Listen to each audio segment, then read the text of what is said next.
Looping roller coasters are a Rollercoaster Tycoon Classic. They're great, a go-to for many players in so many scenarios. Why? Well, you can construct anything, from incredibly short rides which tick lots of boxes for scenario play, to longer looping coasters. You can take advantage of special features such as powered launchers, and they also make for great duelling coasters. So let's take a look at some of the key details of a looping coaster, what makes them so great, and how to build one which will keep guests coming back for more. The looping coaster is a standard classic for players, as it is relatively inexpensive compared to other coasters for the return you can get in terms of excitement and intensity. It does what it says on the tin. It can have vertical loops, which is one of its only special pieces, although the brakes and booster track can prove useful. It does, however, have 3 launch modes, which I will come on to. They are standard continuous circuit mode, a reverse incline launch shuttle mode, and powered launch. It's a good coaster to practice and have fun with, as compared to other coasters you can generally keep intensity under control without really trying, as the looping coaster is forgiving on intensity. If you're getting high intensity, it is likely down to taking turns at too high a speed, especially if your turns aren't banked. Cost-wise, looping coaster is in the middle of the road. You'll pay £67 or euros dollars for a station piece, $45 for a straight track, but in terms of value for money it really does deliver, and can produce some of the cheapest coasters in the game thanks to its different launch modes. One thing you'll often see with vertical loops, including on many of the pre-built rides, is having track, path, or even other coasters go through the loop.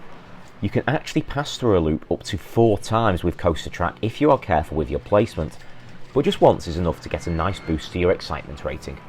The loops can interlock too with careful placement. Using the unit's height marker and presuming your first loop begins on the ground at 0, you'll need to have your track approach the centre of the loop and be at 5 units high.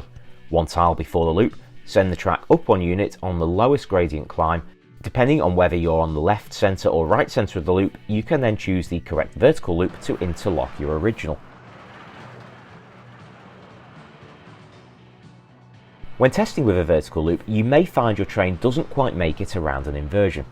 If you're using a full-length train, you need to hit the loop at 37 miles an hour or faster to successfully complete the inversion, and the shorter the train, the quicker you will need to go, by around 0.5 miles an hour per car.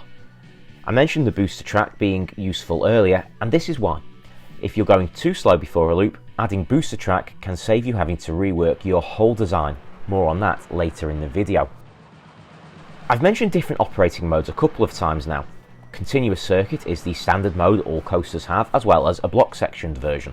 But let's take a look at the 2 additional modes available for a looping coaster, reverse incline and powered launch. For reverse incline mode, you need to build a steep climb out of the back of the station using a chain lift hill.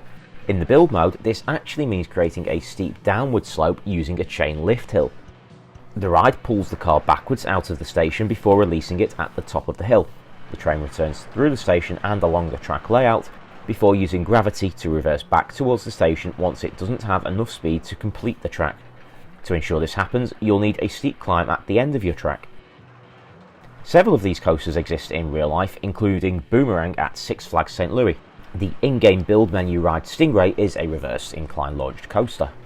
A small footnote, the train will only stop in the station when it arrives in reverse, so if you try and create a reverse incline launched coaster which has a continuous loop, like this very basic one, the ride will never end.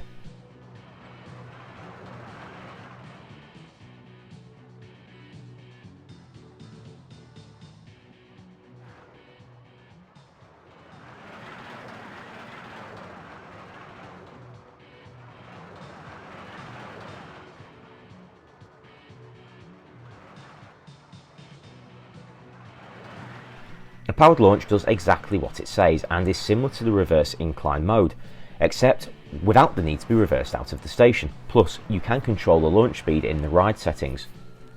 The powered launch can also work on either continuous circuit mode or with a steep incline to send the ride in reverse as you would for a reverse incline launch. Just remember to have some steep track at the back of the station too, otherwise the car will crash off the rails as it comes through the station. In the build menu, Turbine is available as a pre-built powered launch coaster.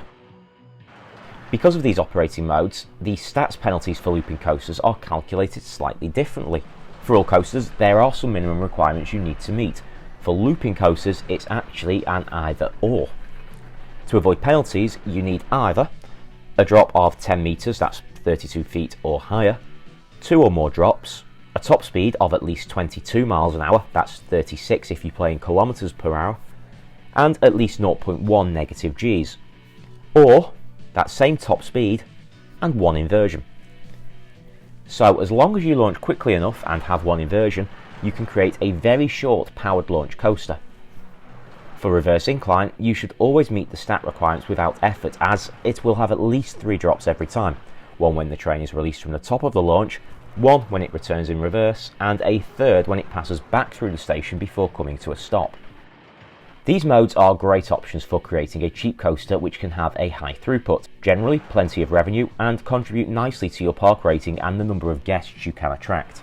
Popular designs include a simple rectangle using turning 60-degree slopes, and these very small rides which have nothing more than a vertical loop.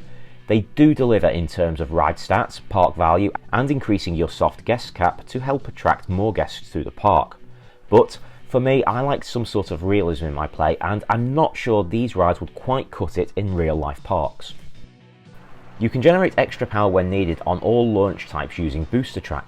This means you don't have to have a super steep reverse incline to generate great speeds, or if you build a track and the ride is struggling to make it over a hill or around a loop, a booster track will avoid you having to rework the whole ride. Just note that they aren't quick on the acceleration front.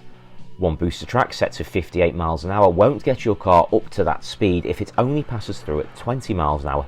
You'll need a line of booster track. As well as having plenty of options in the build menu, many scenarios also come with looping coasters already in play. Among them are some examples of brilliant duelling coasters: Agoraphobia and Claustrophobia at Diamond Heights, and the Three Monkeys at Three Monkeys Park, which for me are probably the best duelling coasters in the game. This looping coaster uses many of the features I have just discussed. It is duelling, has vertical loops which are passed through 4 times, and as the ride returns to the station, there's an interlocking vertical loop too. And there is booster track along the way to keep the ride at a consistent speed. All of that gives some great stats. And that's the looping roller coaster in a nutshell. Do check out my other ride guides, and don't forget to like and subscribe if you enjoy my content.